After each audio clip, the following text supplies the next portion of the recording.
¿Cuántas promesas te han hecho que no se han cumplido? Yo no te prometo un gran sueldo. Te prometo un trabajo fijo. No te prometo que siempre sea como el primer día. Te prometo que nunca te faltarán las fuerzas. No te prometo que todos tus compañeros resistan. Te prometo que se puede llegar hasta el final. No te prometo personas importantes. Te prometo personas que no saben cuánto valen. No te prometo que vayan a hacer caso de lo que digas. Te prometo que querrás repetirlo una y otra vez. No te prometo la comprensión de los que te rodean. Te prometo que sabrás que has hecho lo correcto. No te prometo que te vayan a pedir ayuda. Te prometo que te necesitarán. No te prometo una decisión fácil.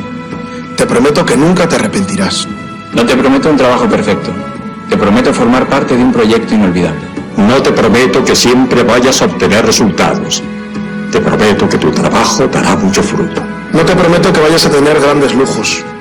Te prometo que tu riqueza será eterna. No te prometo que siempre vayas a poder ser valiente. Te prometo que tu amor será más fuerte que el mío. No te prometo que puedas acabar con el dolor, el sufrimiento y la injusticia. Te prometo que estés donde estés, llevarás esperanza. No te prometo el reconocimiento del mundo. Te prometo una palabra eficaz. No te prometo seguridades humanas. Te prometo la certeza de que has sido elegido. Y te prometo que alimentarás al mundo.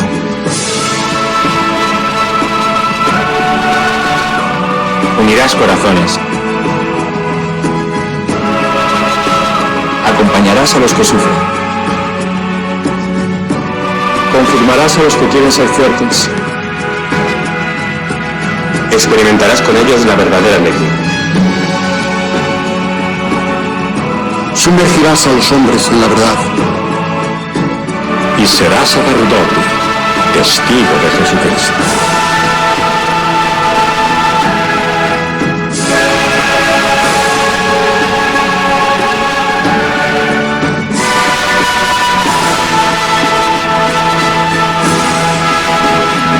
No te prometo una vida de aventuras. Te prometo una vida apasionante.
Invitamos a todos los que están en sus casas, a los que están en los hospitales, a los que están en distintos lugares de internación, que no pueden salir por enfermedad, por debilidad, a los que los cuidan, a los presos, a los monjes y a las monjas de clausura, a que espiritualmente peregrinemos para alcanzar el don de esta indulgencia del año santo 2025.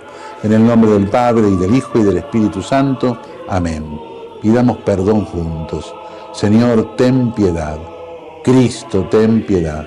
Señor, ten piedad. Recemos el credo profesando nuestra fe en Dios en el ámbito de la Iglesia. Creo en Dios Padre Todopoderoso, Creador del cielo y de la tierra, y en Jesucristo, su único Hijo, nuestro Señor, que fue concebido por obra y gracia del Espíritu Santo. Nació de Santa María Virgen, padeció bajo el poder de Poncio Pilato, fue crucificado, muerto y sepultado, descendió a los infiernos, al tercer día resucitó de entre los muertos, subió a los cielos y está sentado a la derecha de Dios Padre Todopoderoso. Desde allí vendrá a juzgar a vivos y a muertos. Creo en el Espíritu Santo, la Santa Iglesia Católica, la comunión de los santos, el perdón de los pecados, la resurrección de la carne y la vida eterna. Amén. Delante de Jesús, mirando a Jesús en el sagrario, le pedimos que venga a nosotros. Señor Jesús, no puedo recibirte ahora con la hostia consagrada, pero te pido que vengas espiritualmente a mi corazón. Jesús, quiero permanecer siempre con vos. Recemos por el Papa y por las intenciones que lleva en su corazón. Padre nuestro que estás en el cielo, santificado sea tu nombre. Venga a nosotros tu reino, hágase tu voluntad en la tierra como en el cielo. Danos hoy nuestro pan de cada día. Perdona nuestras ofensas, como también nosotros perdonamos a los que nos ofenden. No nos dejes caer en la tentación y líbranos del mal. Amén. Y a la Virgen le confiamos nuestra vida, la saludamos, le pedimos que nos siga cuidando para vivir siempre en la esperanza. Y que a todos los bendiga Dios, que es Padre, Hijo y Espíritu Santo. Amén. Amén. Como los aliados no fueron capaces de llegar a Berlín antes que los tanques soviéticos, que fueron los que colgaron la bandera en el Reichstag, pues han necesitado medio siglo de películas insistentemente a ver si el mundo se convence de que a quien le debemos la democracia es a los Estados Unidos. El punto de inflexión de la Segunda Guerra Mundial no fue el desembarco de Normandía, el 6 de junio del 44, sino la batalla de Stalingrado, que tuvo lugar entre el 23 de agosto de 1942 y el 2 de febrero del 43, donde los nazis mordieron el polvo y el hielo. Ahí empezó su declive. Los rusos pusieron ni más ni menos que 1.100.000 muertos y otro 1.000.000 de heridos y de desaparecidos. Los nazis tuvieron entre 300.000 y 400.000 bajas. Y aunque es verdad que los norteamericanos mandaron mucho material bélico, que fue muy relevante, para la victoria el esfuerzo en vidas fue soviético.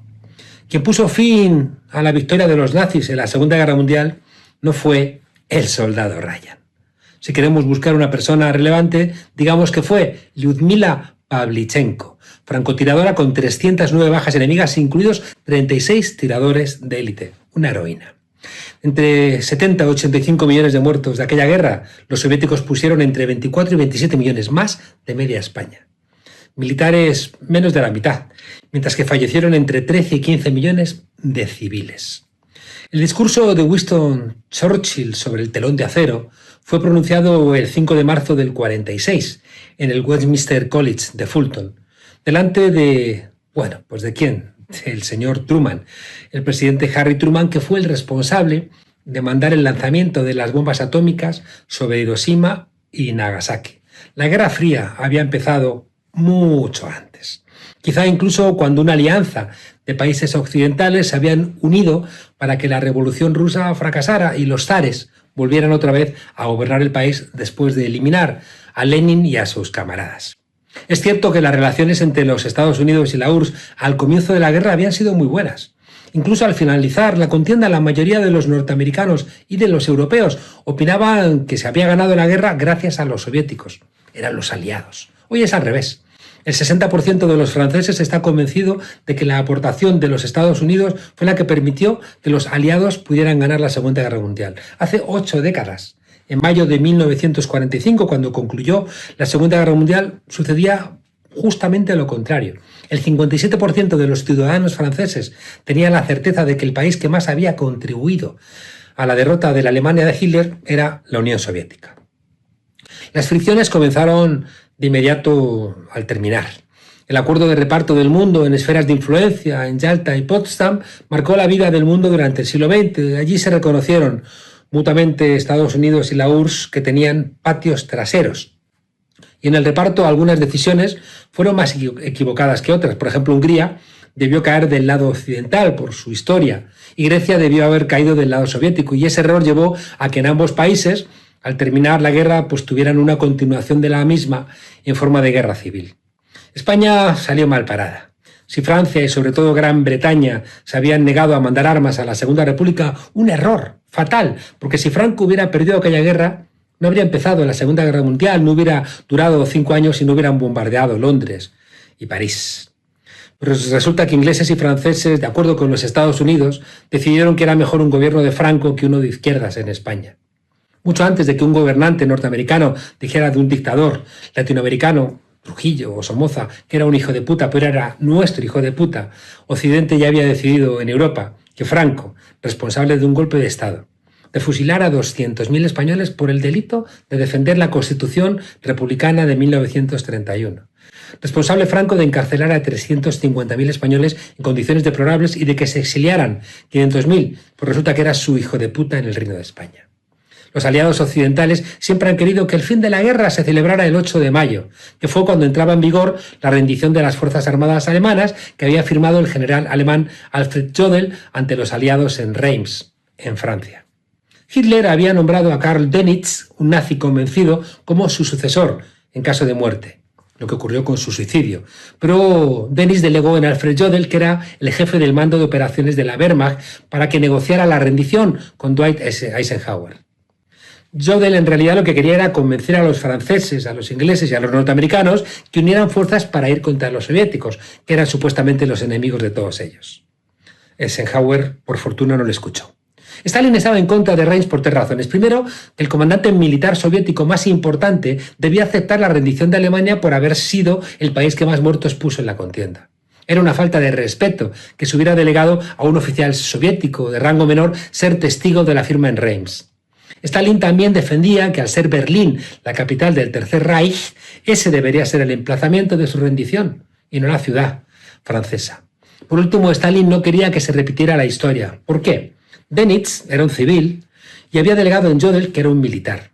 Pero si se resucitaba en Alemania la idea de que la rendición era ilegítima, como había pasado al final de la Primera Guerra Mundial, cuando fue un civil, Herzberg, quien firmó el armisticio de 1918, pues podía renacer el mito de la llamada puñalada por la espalda que alimentó el nacionalismo alemán y a los nazis.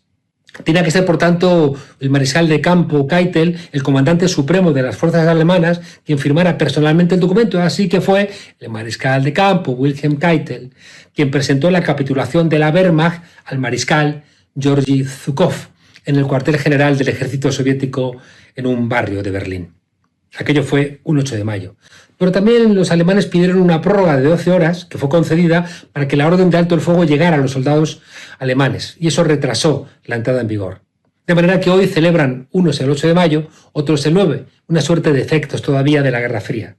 Por cierto, la rendición incondicional renacería como problema en el año 89, cuando cayó el muro de Berlín, porque al haberse tratado de una rendición incondicional, no había un tratado de paz y por tanto no podían acordar la unificación sin más. Estados Unidos y Europa tuvieron muchísimo interés en presentar la caída del muro de Berlín, la posterior reunificación de Alemania tras la firma de un tratado de paz y la disolución de la URSS en el 91 como su victoria de la Guerra Fría. Francis Fukuyama, un profesor, discípulo de Huntington y al servicio del Departamento de Estado, declararía el fin de la historia a partir de ese momento. Esa arrogancia occidental es la que está hoy detrás de las tensiones en el mundo. Esa arrogancia es la que ha alargado la guerra innecesariamente en Ucrania, que podía haberse terminado hace 3 años, y Estados Unidos e Inglaterra no quiso.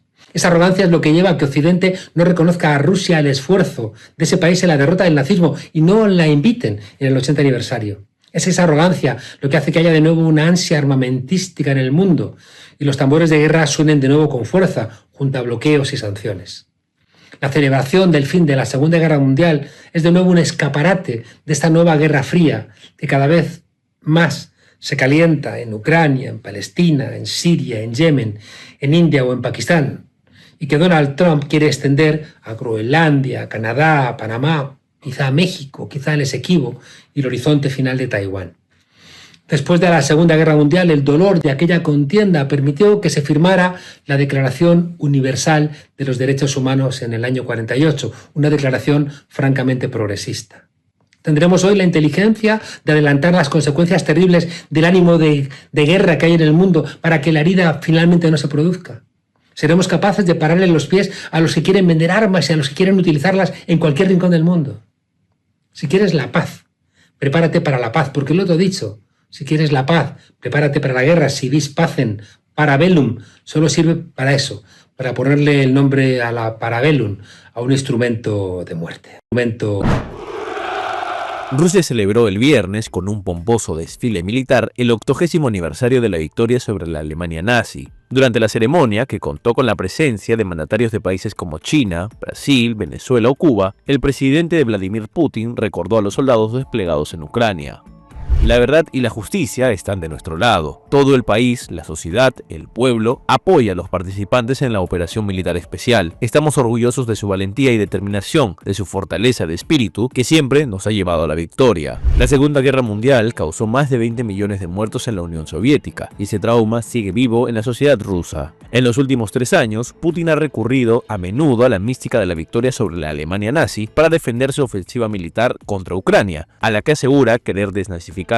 Rusia ha sido y seguirá siendo una barrera indestructible contra el nazismo, la rusofobia y el antisemitismo. Luchará contra las atrocidades cometidas por los defensores de estas ideas agresivas y destructivas. Además de los mandatarios invitados, soldados de 13 países participaron en el desfile. Putin saludó a los militares norcoreanos presentes en la ceremonia, celebrando abiertamente la cooperación entre los dos países, en un momento en que efectivos de Pyongyang combaten junto a las tropas de Moscú. El presidente ruso ordenó un alto el fuego unilateral en Ucrania del 8 al 10 de mayo, que entró en vigor a medianoche del jueves, coincidiendo con la principal celebración patriótica del país. Para que un expresidente y un líder político vaya preso, quiero poner algunos condicionamientos. Vaya preso, no puede ser candidato. Algunos condicionamientos. Uno, por ejemplo, que vea que la justicia es ecuánime. ¿Qué significa ecuánime? Que vea que más o menos las causas avanzan para todos. Si vos tenés un expresidente que firmó un decreto para que su familia pudiera blanquear dinero, que es Macri, y su causa no avanza nunca. Si vos ves un expresidente que está en los Panama Papers y es absuelto en términos récords, en tiempo récord. Si ves una familia como la de Macri, que recibió beneficios de todos los kirchneristas presos, por ejemplo de Debido, y su causa no termina de avanzar, que Calcaterra aparece, que no aparece. Si ves las causas de Macri sobre correos, sobre energía eólica, sobre autopistas, sobre persecución al periodista por servicio de inteligencia, y ninguna avanza, pero no es ni llamado a declarar, y la de Cristina avanza, empiezo a sospechar que como mínimo hay un sesgo en la justicia que protege a algunos y persigue a otros. Hoy vamos a hablar de ficha limpia y aquellos que impulsaron la ficha limpia, tan más sucio que una papa, y eso te vamos a mostrar. Dentro del Congreso de la Nación no se salva ni uno, ni un solo tipo dentro del Congreso de la Nación. Vamos a hablar de los senadores, vamos a hablar de diputados, vamos a ver a aquellos que impulsaban ficha limpia y decían, guarda con la corrupción. Hoy los vas a conocer. Yo estoy de acuerdo con ficha limpia para todos, para todos los senadores, para todos los diputados, todos los gobernadores, no se hagan los giles, muchachos, para todos. Cuando hablamos para todos, lo hablamos para todos, no solamente para uno. Dani, voy a dar un mensaje a todos los giles que están cayendo. Nosotros solamente tenemos 4 productores, 5 conmigo. Quien les habla, Adolfo Ruiz, Nicolás Médica, Agustina Menéndez y Nicolás Marino. No son giles, perdón, los que caen, sino que hay algunos que se hacen pasar como productores de Tele9 Denuncia y no lo son. Estas 4 personas son solamente los productores de este programa. Ahora sí, arrancamos con todo, señores. Impulsaron ficha limpia, algunos que se hacen los limpios, ¿se entiende? Pero están más sucios que una papa. Lo que vamos a ver hoy es los agraciados impulsores de la ficha limpia. No te irrites, no te enojes, Esto no es para caliente, dale, vamos. A ver. ¿Habla? ¿A vos te parece que estás normal? A ver, decime, ¿estás normal? No estás borracho. ¿A vos te parece? Mira cómo tenés el pantalón, mira cómo estás. ¿A vos te parece que no estás borracho? Me iba a mi casa. ¿Por qué me agarraste? Eres mi cuñado. ¿Por qué? Ese señor que estaba en el suelo, borracho, totalmente borracho, conduciendo peligrosamente, es el senador nacional Atauche, ¿no? Ezequiel Atauche. Bueno, nosotros empezamos este ciclo, Tele9 Denuncia, el año pasado, justamente con una investigación con este señor, que ahora es un férreo defensor de la ficha limpia. Según él, dice que este proyecto marca, como dijeron muchos, el criterio anticorrupción que debemos tener en la política y la ética y la moral que un senador nacional se merece. Mira, escúchalo. Este proyecto marca, como dijeron muchos, un antes y un después en la lucha contra la corrupción. Es un refuerzo del principio de idoneidad establecido en el artículo 16 de la Constitución, un criterio fundamental para acceder a cargos públicos. Y por supuesto, nosotros pensamos que un corrupto no tiene la idoneidad para estar en un cargo público, ¿no? Bueno, hablando de idoneidad, vamos a ver la denuncia que hay en Comodoro Pi, que se realizó después de este programa el año pasado sobre el señor idóneo, honesto y transparente. Miren. Tengo mucho miedo, por eso estoy acá. Bueno, soy una persona que me tocó conocer a un senador nacional. ¿Quién es el senador? El senador es Atauche, Ezequiel Atauche. Y me pregunta si yo conocía gente que tenga cooperativas. Y donde me plantea que iban a bajar un subsidio o una ayuda a las cooperativas, pero tenía que entregarle el 50% de lo que le daban al senador Atauche. ¿Y vos tomaste la captura de eso y la presentaste en la justicia? Todo lo que yo le puedo contar ahora o decir es porque está todo resuelto en la justicia. Bueno, señores, ese es el senador que habla de ficha limpia, que los otros son corruptos. Hasta ahí, un curro más de la política. Pero mirá cómo siguió esa entrevista. Hacen meter preso a una persona y antes de hacer meter preso a esa persona, que es la pareja de la exmujer del senador, te contactan a vos. Me contactan un día, el señor Mario Abraham, y me comenta primero que iban a hacer meter preso a una persona, que iban a hacer meter preso a una persona que por el solo hecho de tener un posible noviazgo con su exmujer. Me proponen que si yo conocía gente, es que le podía poner droga, seguir, sacar fotos. ¿Cuánta guita te ofrecen para ponerle droga y un arma en el auto al abogado? Claro, a mí me ofrecen que le podía hacer ese trabajo, como también seguir a una fiscal y a otro magistrado conocido de la provincia, con tal de que me den 300 lucas verdes, como decían ellos, $300.000. ¿Vos le entregaste tu celular para que lo entregara completo a la justicia? Yo le entregué mi celular entero para que él le entregue a la justicia. A donde aparece esta gente, Mario Abraham, la mano derecha del senador, el senador Atauche, que es presidente del bloque de senadores de La Libertad Avanza en el Senado, diciéndote a vos que tenías que meterle falopa, armas y que te pagaba $300.000. Así es. Y desde ese momento hasta hoy, realmente no puedo dormir, ni yo ni mis hijos. Ficha limpia, uno de los impulsores. Vas a conocer a todos. Vamos por Carolina Lozada ahora, aguantanos. ¿Qué haces, César? ¿Cómo estás? Buenas noches, muy bien, Buenas Tomás, noches. muy bien. ¿Qué haces, Adolfo? ¿Cómo va? Tomás? Buenas ¿Todo noches. bien? Bueno, preparado para conocer a nuestros queridos representantes que bregan por la honestidad y la transparencia en un país sano. Dale, vamos.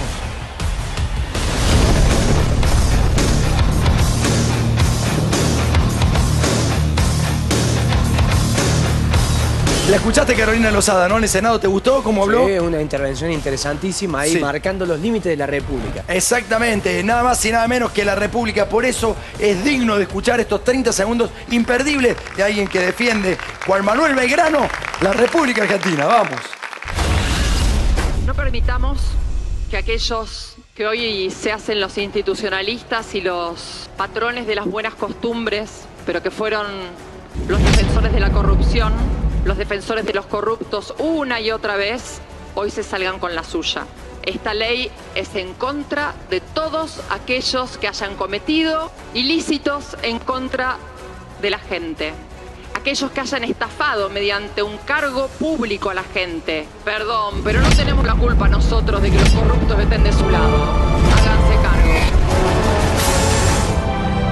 corruptos están allá y nosotros somos los puros. Mirá, en una provincia argentina cae mucho granizo siempre durante la época estival, sobre todo, y destruye absolutamente todo, ¿sí? Entonces, en esa provincia, en la cual la señora tiene intereses y familia, vemos el desastre que causa el granizo. Desastre agropecuario, decretaron el estado de emergencia para las zonas afectadas por el granizo. Entonces, el 25, mirá, va Petri, va Petri a ese lugar. Vamos con la próxima. Mendocino también, ¿no? Exactamente.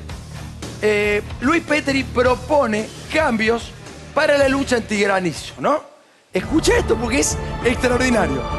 Voy a decir que tiene que ver Petri con Lozada. Bueno, aguantame 2 segundos, pará. Dice, debemos lograr que todos los productores tengan, escucha esto, malla antigranizo.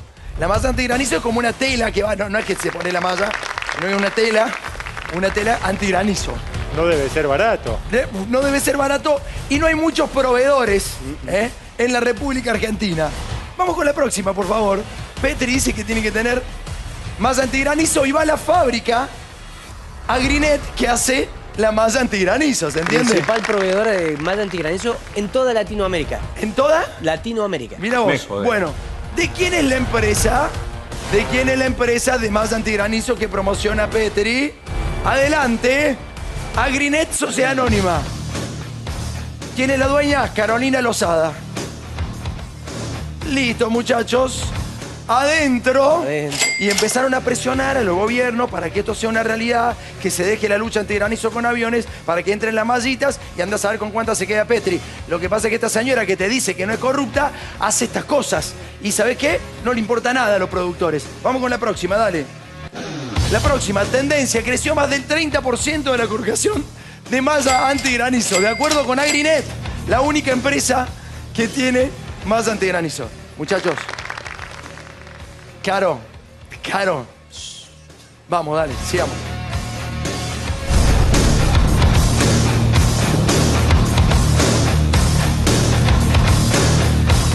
Y ahora vas a escuchar a otro que es un capo. Es el capo que nos va a sacar de la perdición a los argentinos. ¿Lo conoces a Espert? ¿Lo conoces? Sí. José Luis, ¿te gusta o no te gusta? A mí muy bien no me cae. Muy bien no me cae. ¿Estos son los cucas? No me cae bien. ¿Vos sos cuca o no? No, pero Espert no... ¿No te cae bien? No me cae bien. ¿Es una cuestión de pelo o de piel? ¿Espert o Espert? Espert, confirma. No me lo cambies. No, por favor. Bueno, vamos a escucharlo al señor Espert hablando de los chorros. Vamos.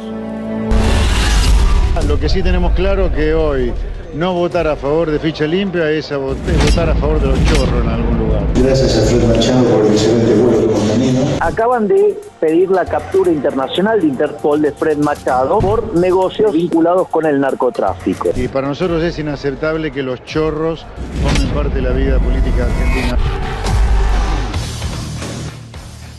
Vamos con el pedido de, mira, fugitivo buscado por prosecution. ¿Qué es eso? ¿Qué sería? Sí, por una acción penal. Claro, ahí va, perfecto. El señor se llama Fred Machado, y es el que los llevaba a Espert. Vamos con la próxima. Mira, le prestaba el avioncito a José Luis Espert para viajar por la Argentina de candidato. ¿Sabes qué se llevaba en ese avión? No me diga.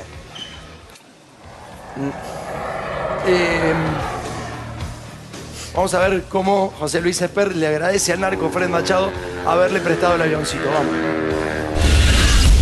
Gracias a Fred Machado por el excelente vuelo que hemos tenido.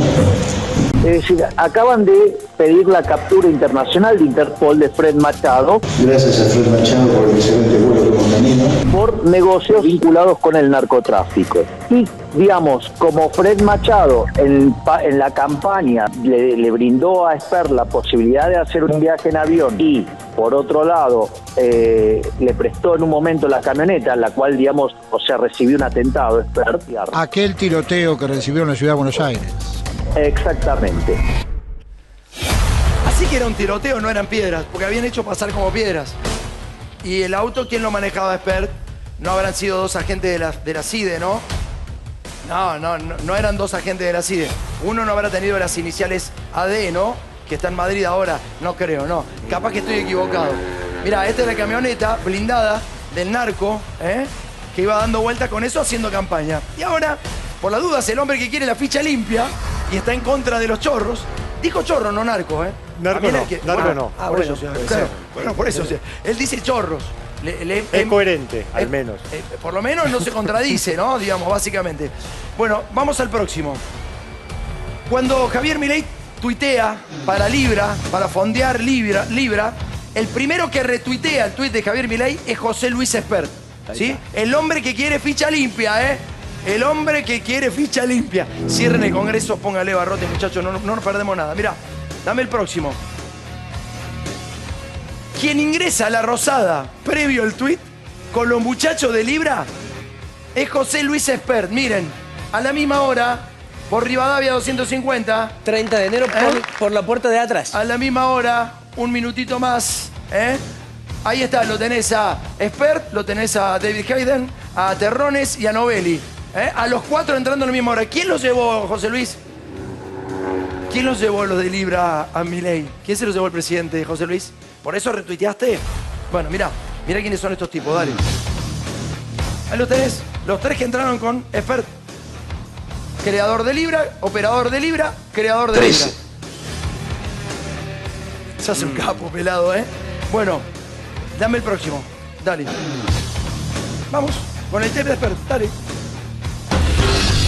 Lo que sí tenemos claro es que hoy no votar a favor de ficha limpia es votar a favor de los chorros en algún lugar. Gracias a Fred Machado por el excelente vuelo de compañía. Acaban de pedir la captura internacional de Interpol de Fred Machado por negocios vinculados con el narcotráfico. Y para nosotros es inaceptable que los chorros formen parte de la vida política argentina.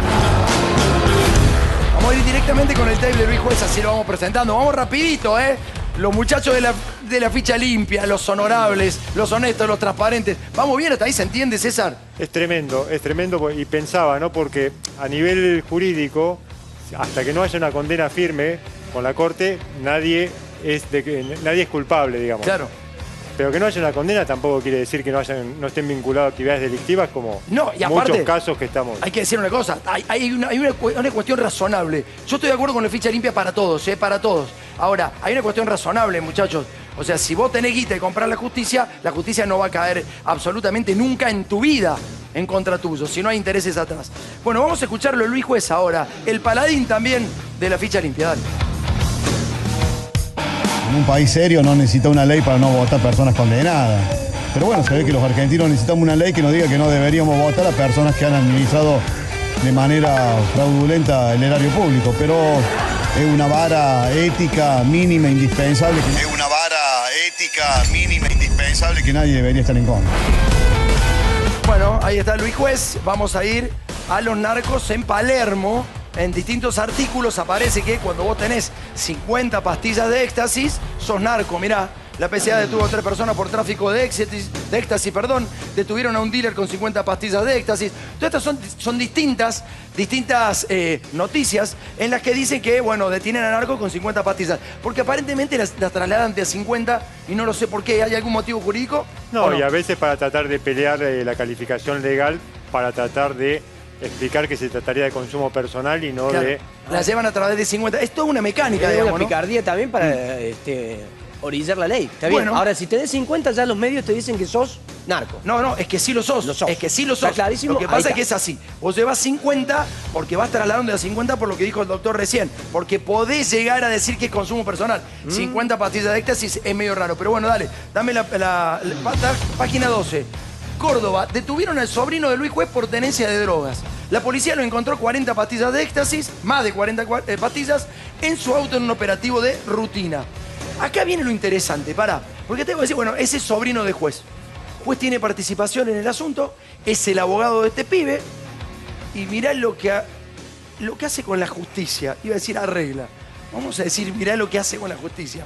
Acordate, te consideran narco, pero parece que el sobrino de Luis Juez no tanto. Por eso tienen ficha limpia estos muchachos. Dale, dame la próxima. Empieza así. Compareció Lucas Martín Juez y su defensor Testa, que es el socio de Juez, solicitaron se disponga la suspensión de juicio a prueba a favor del acusado, con el fin de reparar el daño provocado, 400.000 pesos. O sea, dice, no vamos a juicio. Está bien, era para comercializar. Te vamos a pagar 400.000 pesos. Dame la próxima. Mirá. Pero así cualquiera es narco, muchachos. Sí.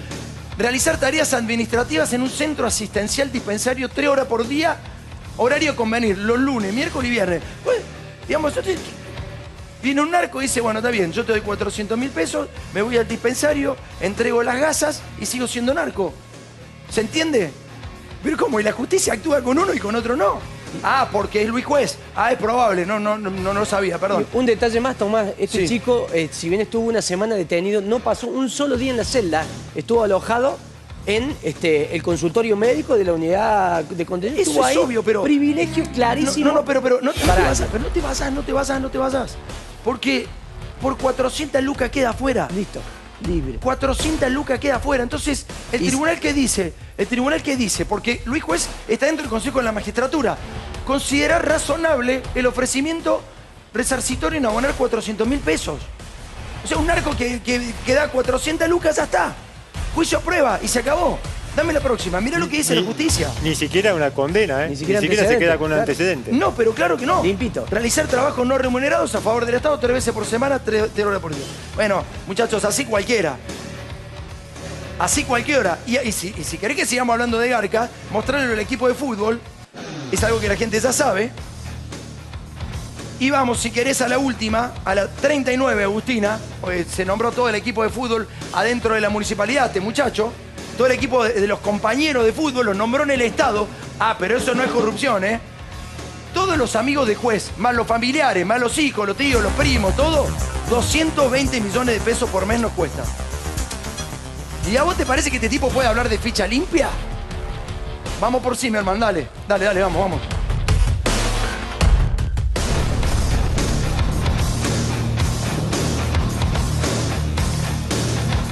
Este sí que es un grosso y serio, ¿eh? Escuchalo, a Víctor Zimmerman de la Unión Cívica Radical.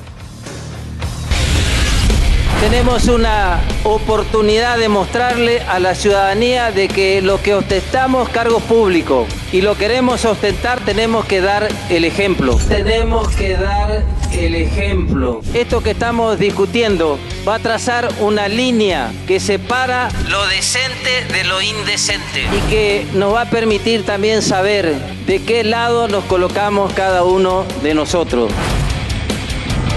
Es ese problemita, Víctor. Me parece que tenemos malas noticias para vos. Vamos a ver de qué lado de la línea estás. Bueno, empezamos por esto. Tuit de Milei. Para Libra, de nuevo. Acá se comete un claro delito. ¿Sí? Bueno, a partir de eso se arma o se intenta armar una comisión para investigar Libra en el Senado de la Nación, donde está Zimmerman. En el Senado buscan armar una comisión para investigar el caso Libra. Acordate de esto. Este señor se había ido de su banca previamente, ponelo si querés, Agustín, anda escuchándome, se había ido de su banca como ministro de producción de Chaco. ¿Está? Él era ministro de producción en Chaco, se había ido de su banca, pero para que no se constituya esa comisión, lo necesitaban de nuevo en el Senado de la Nación. Pero el tipo se había ido del Senado, no había dejado reemplazante, porque no quería, La Libertad Avanza, y ahora que lo necesitaban se tenía que ir del Ministerio de la Producción. ¿Estamos? Bueno. Cuando se fue, este muchacho, poné la 50 si querés, la 49. Dame la 49.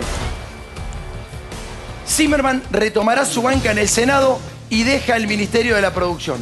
Aceptó la renuncia del ministro, el gobernador de Chaco, que debe dejar su cargo para cumplir la tarea del Senado. Lo necesitaban para que no salga la comisión de Libra. El tipo que es tan honesto, honrado y transparente. Ahora, ¿quiere ver qué dejó en el Ministerio de la Producción cuando vino a votar en contra de la comisión investigadora de Libra? Mirá lo que te dejó como ministro en Chaco. Dale, vamos. La 51. Ahí va. La última medida de Zimmerman como ministro antes de renunciar e ir como senador a salvarlo a Milei. Por el decreto 2555, dejó a su hija en el Ministerio de la Producción. ¿Y cuál es el argumento para dejarla a su hija? Posta, ¿eh? Esto es real. Lo que ves acá es real. Dijo que es muy eficiente.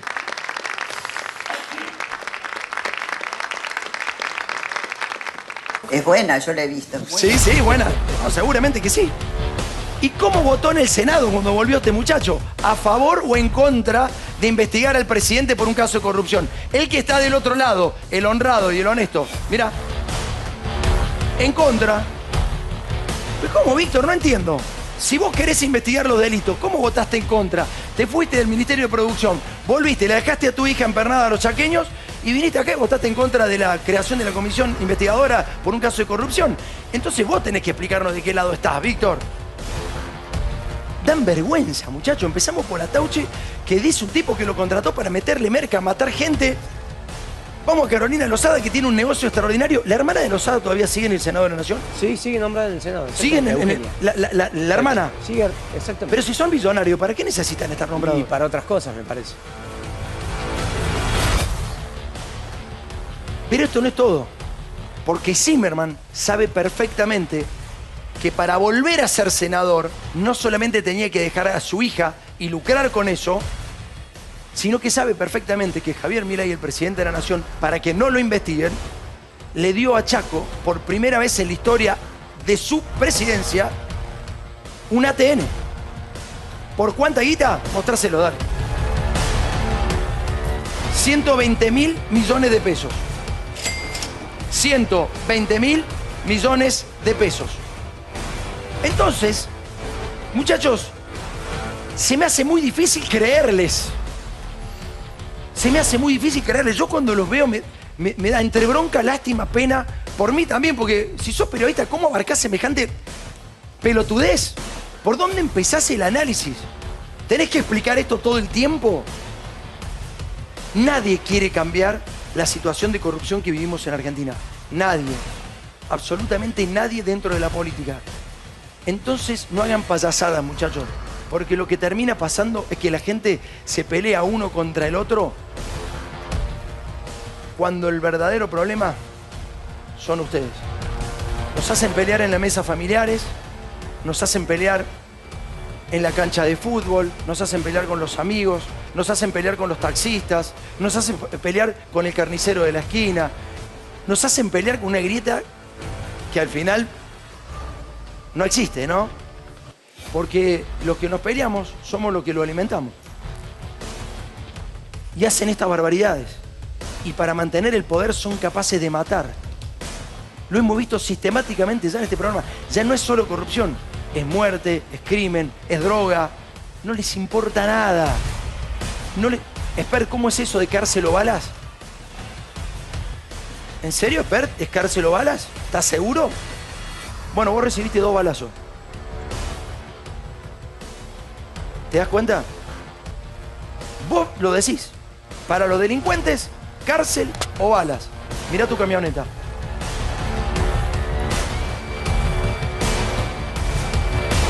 A ver, uno dice, ¿de qué jugamos? ¿De qué nos agarramos en este momento si los tipos que nos representan son estos? Si los discursos que lanzan se contraponen en el acto. Te escriben el libreto de este programa. Gracias, muchachos, porque nos ahorran laburo. Pero no es la idea, la idea es cambiar la realidad. No me están ahorrando nada. Yo no doy más, muchachos. No. La verdad que no. César. No resiste un minuto la discusión. Obviamente que se plantea una mentira y se les cae la careta en un minuto cuando empezás a fijarte quiénes son cada uno. Esto no es cualquier noticia. Esto puede cambiar la historia de Argentina. Los chinos están en camino y vienen con toda la fuerza. Porque la delegación que aterrizará en Buenos Aires no solo trae inversiones millonarias en sectores como energía, infraestructura o la soya, sino también una advertencia contundente. Quienes se alineen con las políticas agresivas de Estados Unidos deberán pagar un precio muy alto. Y este movimiento llega a mis estimados amigos a un momento crucial, porque Argentina está en medio de una disputa de alto voltaje entre las superpotencias. Y el presidente libertario, Milei, que ha puesto toda su confianza en la alianza con Donald Trump, puede estar cruzando una línea peligrosa. Y es que la relación con China, que siempre ha sido estratégica, ahora pende de un hilo y los chinos están listos para hacer sentir su peso.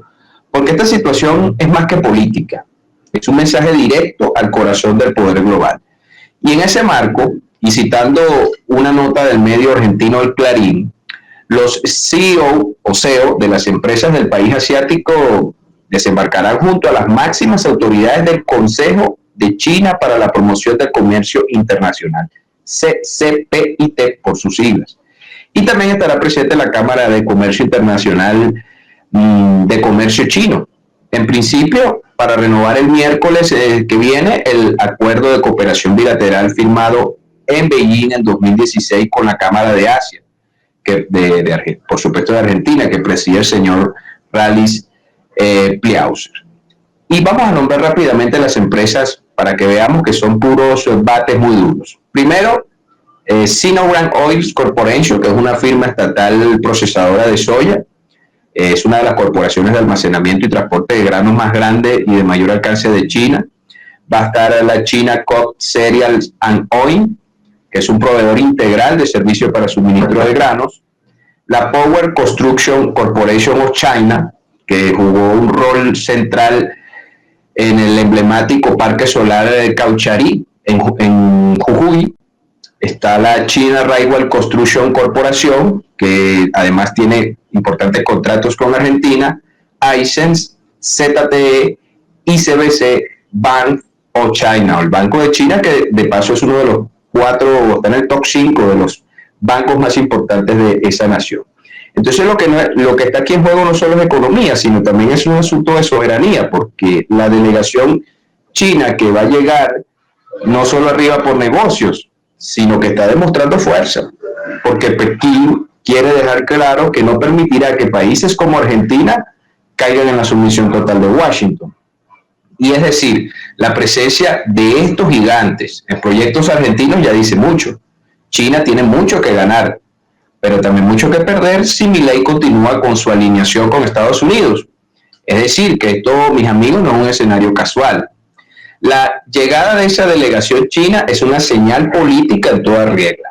Mientras Estados Unidos envió a su hombre del tesoro hace unas semanas atrás, el señor Scott Bessent, lo analizamos acá en Geomatrix, para reforzar lazos con Javier Milei,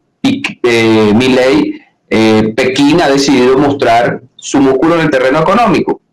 Y ahí va la renovación del SWAT por $5.000 millones con el Banco Central Argentino, que además es solo la punta del iceberg de una estrategia mucho más profunda.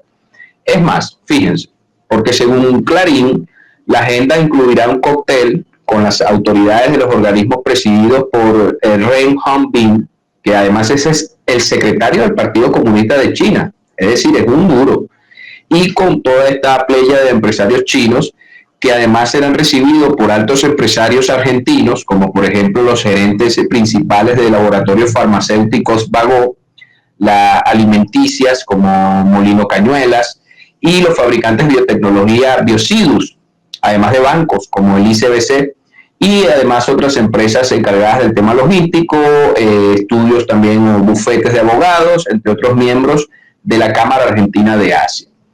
Y no se trata solo de números o de acuerdos sencillamente, porque la política del señor Milei está poniendo en jaque a la población común. Las decisiones que toman en su gobierno afectan directamente a los argentinos y las consecuencias ya tienen tiempo sintiéndose. Las tarifas que suben también por las sanciones y las restricciones de Estados Unidos están golpeando a la industria local y afectando a millones de trabajadores. Y el comercio con China, que representa la columna vertebral de muchas industrias argentinas, puede estar en riesgo, porque la confrontación con Pekín no solo podría aislar, digamos, económicamente a Argentina, sino que también podría dejar, y es lo más seguro que pase en vista de los antecedentes del libertario, que el pueblo argentino pague los platos rotos. Porque él parece más interesado en agradar a Washington que proteger los intereses de su propio país, y esa apuesta puede salirle muy cara a largo plazo. Y eso los chinos lo saben, porque los chinos saben jugar este ajedrez global, y las decisiones que toman no solo tienen un carácter, digamos, eminentemente comercial, sino también estratégico, porque China es el principal proveedor de bienes de la Argentina. Nada más en el primer trimestre de este año, las importaciones desde ese país fueron de un 24.7% del total del país, por encima de Brasil, que por ejemplo son del 24%, y de Estados Unidos, que está muy pero muy atrás, 8,7%. Entonces la presencia de China en Argentina no pasa desapercibida para la industria local. Y citando algunos fuentes que a su vez entrevistó el Clarín, nos casamos con esta frase. Vamos a citarla textual. A las importaciones chinas no tenés cómo competirle. Los precios son mejores que los europeos y los estadounidenses admiten estas fuentes consultadas por el medio argentino. Y Techin, que ahora tiene como una suerte de mayor exposición en la nueva cúpula de la central febril, fue, digamos, de los primeros en apuntar de que no se puede competir con los productos chinos por su baratura. Es decir, cualquier tipo de competencia desleal, de inestabilidad, de estrategia o estratagema que quieran hacer Estados Unidos para cortar el comercio chino-argentino, le va a costar mucho. Porque la relación entre Argentina y China no solo se basa en inversiones y contratos, mis amigos, sino en una alianza que ha abarcado energía, telecomunicaciones, tecnología. Y Milei, en su afán de ganar confianza con Trump, parece estar dispuesto a sacrificar esa relación vital. Pero lo que quizás no comprende es que China nunca olvida. Y la traición a sus intereses no pasa desapercibida, porque no es un simple irrespeto a los acuerdos, sino un mensaje claro. Quien traicione a China en el escenario internacional será marcado y enfrentará consecuencias. Y la advertencia con esta llegada de estos funcionarios y toda esta delegación china-argentina, digamos, podría implicar que si el gobierno de Milei se resiste a las inversiones y a los productos chinos, el aislamiento económico argentino podría ser total. No se trata solo de números, y eso hay que insistirlo. Y fíjense que la política exterior, y más en el plano comercial, que es un plano tan delicado, por parte del régimen del libertario, ha planteado incluso hasta la apertura de un acuerdo de libre comercio con Estados Unidos. Es prácticamente una divisa para la administración del libertario. Pero fíjense, y eso traería a priori roces con los vecinos del Mercosur, por ejemplo. Ya ha pasado con Uruguay. Recordemos que la antigua administración del señor Lacalle Pou se embarcó en un tratado de libre comercio, por cierto, con China, y trajo profundos roces en el Mercosur, profundas desavenencias en lo interno de ese bloque, porque según los estatutos del mismo, ningún país puede firmar unilateralmente un acuerdo comercial que sea miembro del Mercosur.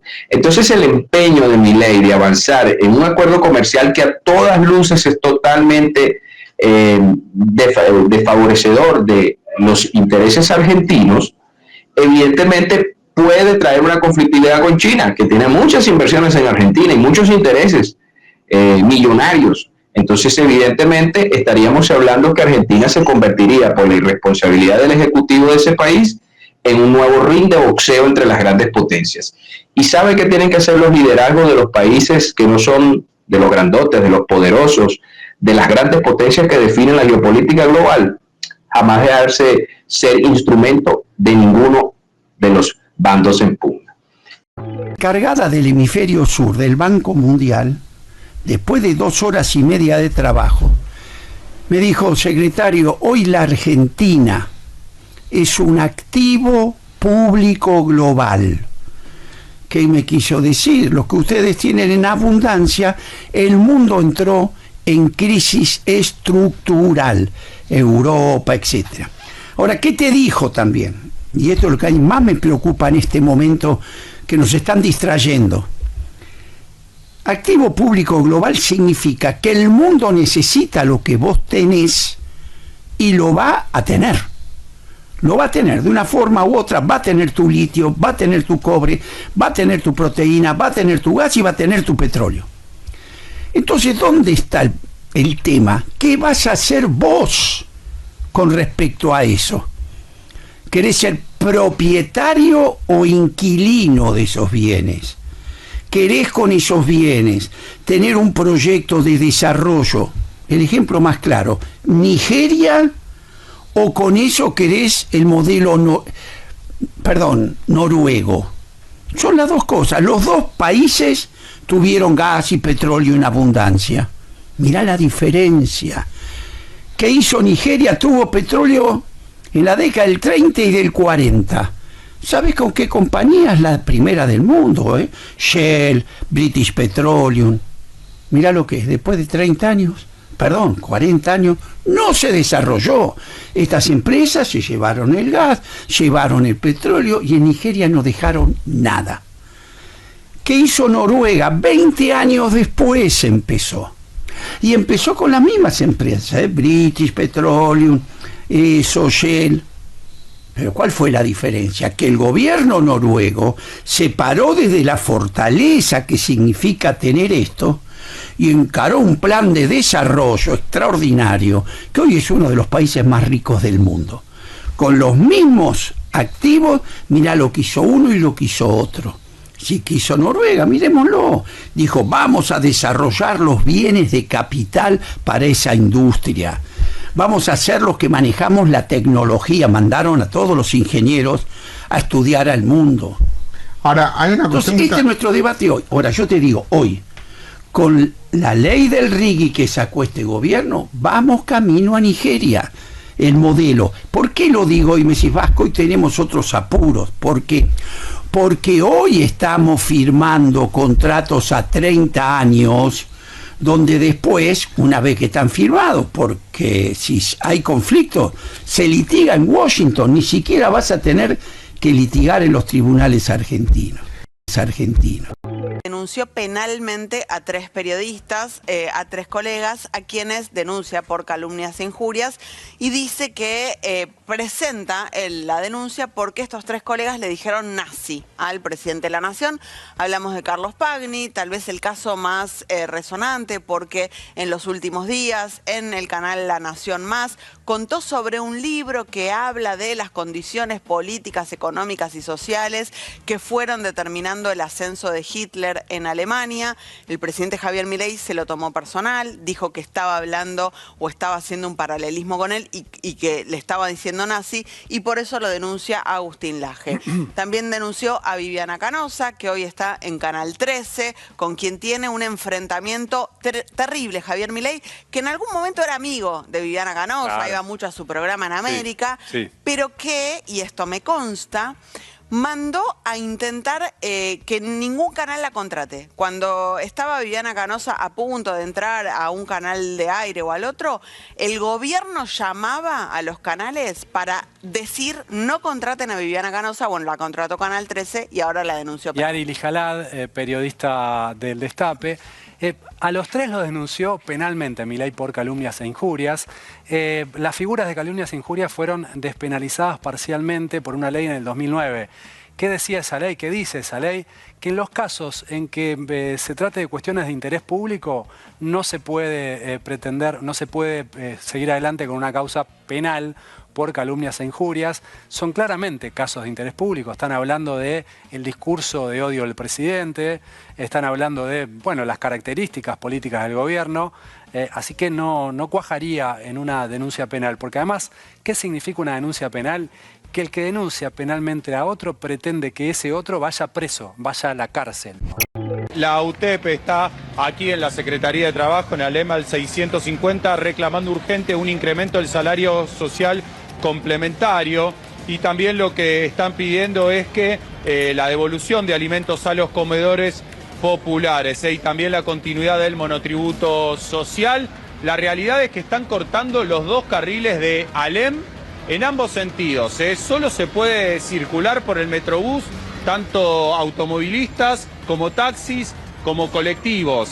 Está totalmente cortada la avenida Alem y están todas las fuerzas de seguridad nacionales. Está Prefectura, está Gendarmería, está la Policía Federal Argentina también. Recién llegaron corriendo aproximadamente unos 100 efectivos del Cuerpo de Infantería de Gendarmería, y podés ver también a todos los efectivos de la Policía Federal Argentina ya formados. ¿Qué significa que están formados? Que cuando nosotros veamos que se empieza a levantar algún escudo, bueno, se viene la avanzada de la Fuerza de Seguridad para retirar a toda la gente de la calle y liberarla para que pueda circular el tránsito. Obviamente toda esta gente que hay acá no entra en la vereda, no hay posibilidad alguna que estén arriba de la vereda. Mucha gente, entonces, Diego. sí o sí cortaron la calle. Vos fijate, muchísima gente, debe haber por lo menos unas 1.500 personas. Lo que pasa que es solo una cuadra que están cortando, no es que está todo Alem cortado. Pero si obviamente si se distribuyen, ocuparían por lo menos 4 o 5 cuadras las veredas de ambos sentidos. Yo le diría a todos los automovilistas que no vengan por aquí. El corte es Alem al 650, ¿sí? Entre Viamonte y Tucumán. No se puede circular por acá, es imposible circular y además yo me animo a decirte que hay por lo menos 300 efectivos de la Fuerza de Seguridad formados en estos momentos, listos para desalojar a los manifestantes. Muchos de ellos ya han venido con algún tipo de protección contra los gases, ya sea pañuelos y hasta he visto barbijos también. Algunos manifestantes del MTD, por ejemplo, tenían barbijos para tratar de solventar los efectos de los gases. Mirá la cantidad de efectivos de gendarmería que hay, ya tienen los escudos arriba, por ahora ya tienen también los cascos abajo, ¿sí? Vamos a ver qué es lo que sucede. Tienen la visera, la gran mayoría de ellos, de los cascos ya abajo, con la protección puesta. Habrá que ver si avanzan ahora o van a tardar un poco más, pero si querés recorremos hacia Tucumán, mirá la cantidad de efectivos de gendarmería que hay. Es impresionante, mirá. Vamos a mostrarte, mirá, acá tenés. Todos estos efectivos son de gendarmería que están entre el Metrobús y la avenida Alem en sentido desde el centro hacia el lado de Retiro. Por lo menos acá hay 100 efectivos de gendarmería. Mirá, están sacando las tonfas, tienen las tonfas en las manos. Así que habrá que ver si empiezan a querer correr a los manifestantes en minutos. Son los movimientos previos a que comiencen los desalojos, a que comiencen a sacar a la gente de la calle e intenten subirlas a la vereda. Por eso te digo que me parece que no van a tardar mucho. Por lo menos en este lado ya se están preparando. Del otro lado, la Policía Federal Argentina está más tranquila. No están todavía formados como para empezar la avanzada, todavía tienen los escudos abajo, pero me parece que el panorama es claro, cientos de efectivos tan solo en 100 metros de calle. Alem entre Tucumán y Viamonte, hay por lo menos 300 efectivos, repito, Policía Federal Argentina, Gendarmería Nacional y también Prefectura, dispuestos en cualquier momento a hacer la avanzada para desalojar a todos los manifestantes de la UTEP, del MTL, del MAR también, del Polo Obrero, el Bloque Piquetero Nacional. Bueno, están todos aquí. Yo creo que es inminente que los quieran correr para liberar el tránsito. Por supuesto que también ya las propias fuerzas de seguridad hacen que los autos no circulen por Avenida Alem entre Córdoba y Corrientes. Es decir, si vos venís por Corrientes y querés pasar por acá, el automovilista común y corriente son pocos los que dejan pasar. Los que vemos circular son algunos que salen de cocheras o que tienen oficinas, pero si vienen por la avenida Corrientes y quieren circular por Alem, ya el tránsito directamente está cortado por las fuerzas de seguridad. De hecho, en Córdoba y Alem hay un camión de gendarmería que impide el paso de los automóviles. La única manera, ahí también está pasando otro móvil de la Policía Federal Argentina. Bueno, me parece que en cualquier momento van a tratar de desalojar. Fíjate lo que yo te decía, algunos manifestantes ya directamente trajeron barbijos, ¿sí? Del MTD, los ves con barbijos. Diego, preparados ya para... Diego. Preparados ya. Pueblo que escucha, únete a la lucha. Pueblo que escucha, únete a la lucha. Pueblo que escucha, únete a la lucha. Pueblo que escucha, únete a la lucha. Pueblo que escucha, únete a la lucha. Pueblo que escucha, únete a la lucha. Pueblo que escucha, únete a la lucha. Pueblo unido, nunca vencido. Pueblo unido, nunca vencido. Y luche, luche, luche, no deje de luchar. Y luche, luche, luche, no deje de luchar. Por un canto de obrero, obrero y popular. Y luche, luche, luche, no deje de luchar. Pobre el pobre que no luche, siempre callado nomás. Le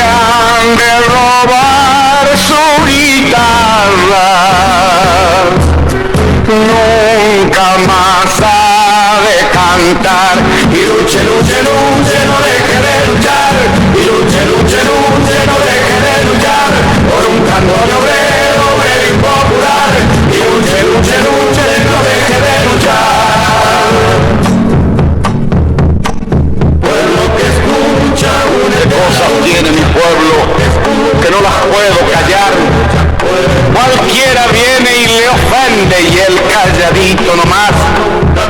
Pero guarda al que trampea, pero guarda al que le miente, porque mi pueblo no es tonto, porque mi pueblo es valiente, porque mi pueblo algún día cuando la sangre reviente habrá de salir cantando con un fusil en la frente. Y entonces no habrá más niños durmiendo bajo los puentes, ni obreros, ni campesinos, siempre apretando los dientes,